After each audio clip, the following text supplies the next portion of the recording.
ধন্যবাদ মাননীয় স্পিকার। আমি সেই সাথে মাননীয় প্রধানমন্ত্রীকে কৃতজ্ঞতা এবং অভিনন্দন জানাচ্ছি যে আমাদের অঞ্চল সম্পর্কে মাননীয় প্রধানমন্ত্রী অনেক সুন্দর সুন্দর তথ্য আমাদেরকে দিয়েছেন। আমাদের পলাশবাড়ী এবং গাইবান্ধা জেলায় প্রচুর শ্রমিক আছে, বিধায় অল্প পয়সায় বা অল্প পারিশ্রমিকে শ্রমিকের অভাব হবে না।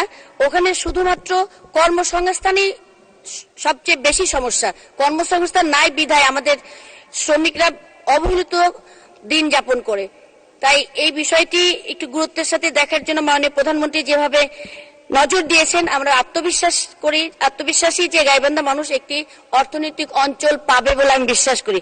আমার সম্পূরক প্রশ্ন মাননীয় প্রধানমন্ত্রীর কাছে, কৃষি জমি রক্ষার্থে যে নীতিমালা আছে সেই নীতিমালা অনুসরণ সঠিকভাবে হচ্ছে না।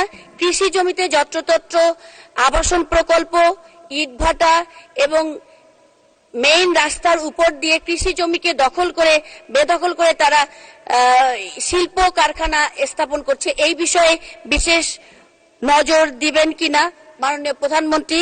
আপনাকে ধন্যবাদ। মাননীয় স্পিকার, আপনাকে ধন্যবাদ।